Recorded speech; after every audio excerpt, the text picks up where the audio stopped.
these animals right now, they're only getting about about 2.5 pounds of corn a day, eat about 3 pounds of corn a day each, and the rest of it they're just getting straight grass. So right now I would say they're getting about 50 pounds of corn. There's 22 animals and they're getting about 50 pounds of corn, and that's all I'm giving them. And the rest of their diet is straight grass. And I am still seeing that these animals, every once in a while, I'm seeing some bloating issues in these animals. And so they are obviously eating a lot. These animals, they are fat. These animals are swelling up very quickly. Like when I look at these little calves, you see this little calf right here? You see how just plump she looks? She got that big old gut on her. And you see these animals, they look plump, right? They look plump. I am seeing some signs of bloating, but I'm not really seeing any signs of diarrhea. And so these animals, they are definitely getting enough to eat. And the grass in the back is still very good, and the grass in the front is good too. And I figured that the grass in the front, if the cattle if they do ever eat all of the grass in the back, and I have to start rationing the grass in the front, I can also start providing them with a total mixed ration. I can start providing them a little bit of a hay in their feed mixed with their corn. And so, you know, these animals, if I start having to, if the grass starts getting to a state, it starts getting to a point where it's just it's too short and the cattle don't have enough to eat, I will start rationing the grass in the front yard, and I will also start providing these animals some hay in their feed. But as of right now, these animals, as far as I can see, you know, these animals, there was too much grass, right? I mean, even the grass in the front is still like a foot tall. And so these animals, they've been walking around eating it, and the grass is still like you know, 8 to 12 inches tall. And the grass in the back, in the very back, is even better. And these animals, they are visibly fat. I mean, like, look at this little calf. This is one of the new calves. Look at her. You know, she's fat. You know, she got a big old gut on her. She's obviously plump. You know, and these animals, every once in a while I see an animal bloating, but it's not like my whole herd, and so I haven't treated it. I haven't given them an ionophore or anything like that. But I mean, look at these calves right here. I mean, look at these calves. They're plump, they're fat. They've obviously got a lot going on in their gut. And so as of right now, I'm doing good, and it's not really costing me anything. You know, feeding these calves like this, you know, I have enough grass, so I have enough fertilizer on my grass right now to probably last me another month. And so right now, I would say that you know, it's costing me about $5 a day in terms of corn. And I got 22 animals, so that comes out to be about $7 a month per animal. So it costs me about $7, maybe about, you know, $7 a month per animal to feed them corn, and then it costs me about $20 a month for the fertilizer. And so right now I'm raising these animals for about $27 a month, and for each animal. And so each one of these animals, if they put on 1 pound of weight and I get $2 per pound, or even if I get $1.50 a pound, they're gaining $3 worth of weight every day. They're gaining $90 worth of weight every month, and it's only costing me $27. And so I'm almost tripling I'm more than tripling my money every single time. You know, for every single one of these cattle, I'm more than tripling my investment. And so right now the numbers are looking very good. I did a very, very good job on my grass, doing very well on my grass and doing very well on the business aspect of my farm. Really did a lot in terms of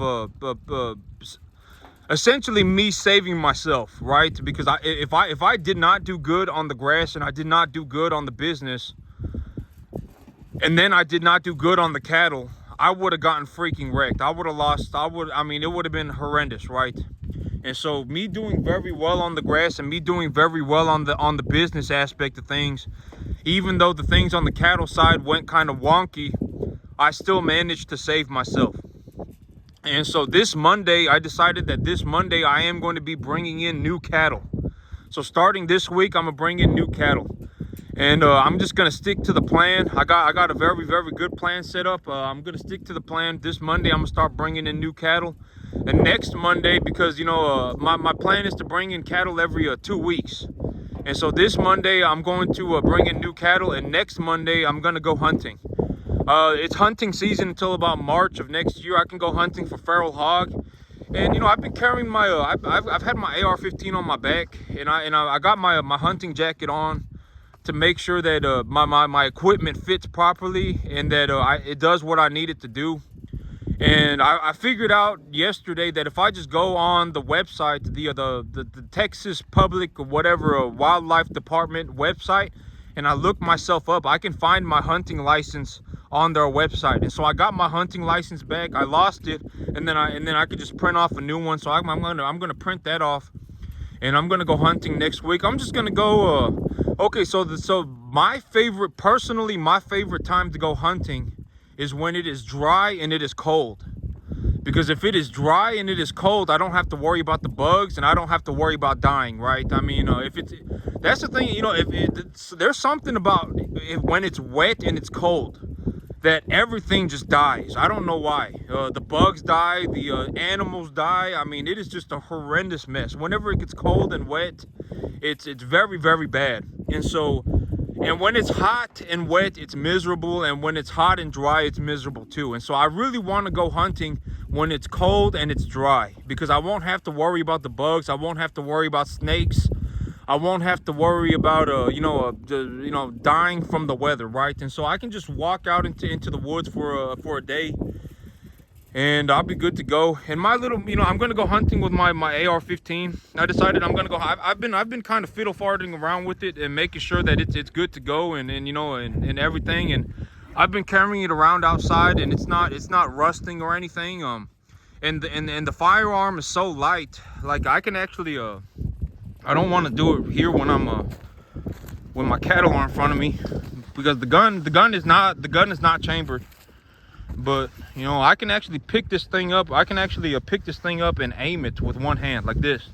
You see what I'm saying? It's so light that I can actually just pick it up, and I can actually, that's how light these guns are nowadays. They're so light that I don't even notice that it's on my back. And so, I don't want to really carry a bolt action, because bolt actions, they usually got a real big, thick, heavy barrel on it. And the barrels, like the bolt action that I got has a 22-inch barrel. And so the thing like sticks, like if I have the rifle on my back and I lean down and I kneel down, the barrel will touch the ground. And so I don't, that's how long the barrel is on my bolt action. And I don't really, I don't really want 4 rounds of 308. I mean, within 100 yards, within probably even like 150, because these animals, like a wild hog is different, right? The wild hog is, it's like, you really gonna have to, it's gonna, a 223 will still kill a wild hog. I mean, a wild hog, the thing that I always say about animals is that these animals, right, like even a bovine or even a wild hog or whatever it may be, like imagine a human being, imagine a 200-pound human being like me. I'm 6 foot tall and I'm 225, 230 pounds, something around there. My goal is to get to 200 pounds. So I'm just gonna go hunting as my exercise, and I'm gonna lose weight. And so, and I figured when I go hunting, when I go out onto the trails and when I go out into the woods, I can't eat food even if I want to. And there's a lot going on, I'm looking around. And also I want to go when it's cold and when it's dry, because I won't have to deal with spiders. One of the things that really trips me out is when I go out into the woods and I run into a spider web. That messes me up. I really don't like doing that. Walking into a spider web really messes me up. And so, but me as a human being, 200, let's say 225 pounds, 6 foot tall, and then I get a bovine that is 225 pounds, and however tall it is, right? These bovines at 225 pounds, naturally, they have enough muscle to run at like 25 miles an hour. They can run faster than like freaking Usain Bolt. Genetically, they just can. And so these animals they're not the same. They are much hardier. They are like to put it in a lack of better words, a beast. I mean, these animals are freaking beasts. I mean, they are born to just just book it, right? I mean, they are born extremely muscular. They are born, they are born extremely strong. Like if I got kicked by a 225-pound calf, even though the calf is the same weight as me, I mean, it would probably split my leg in half, literally. I mean, you know, like I've been in a working pen with these calves, like in the working shoot. And I remember last year that my little red calf, I was in the pen with him, and I couldn't get to the door, and I was sitting there, and I was sitting behind him, and he kicked. And he missed me, but his leg went out so fast. I mean, it went out. When these animals, when they kick so fast. You can't even see it. I mean, these animals are extremely muscular. I mean, they are something else. I mean, they are very strong. And so, but even like a wild hog, if I shot a wild hog at at 100 yards with a 2.23. With a 5.56, I mean, you know, within 100 yards, a 5.56 will just about obliterate anything. I mean, the 5.56 round, it's a very good round. And you know, while I was out here, I was checking my optic, and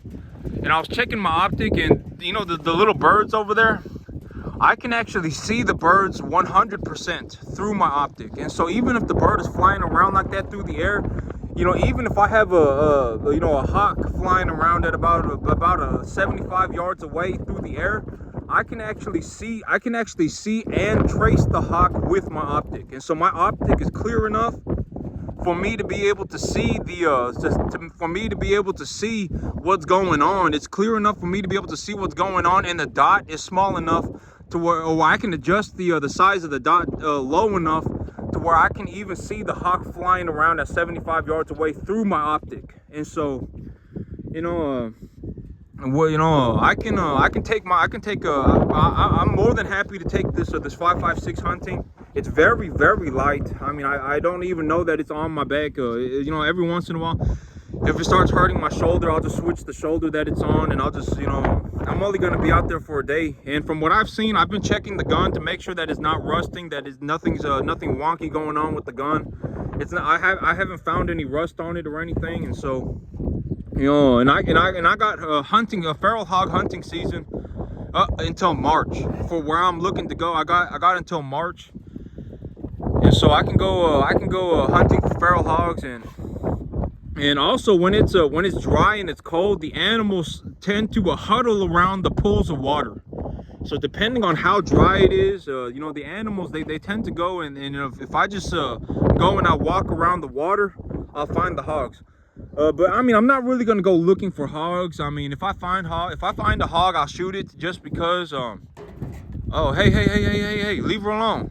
But hogs here in this part of the world, in Central Texas, feral hogs are not considered a good animal. You know, feral hogs, they are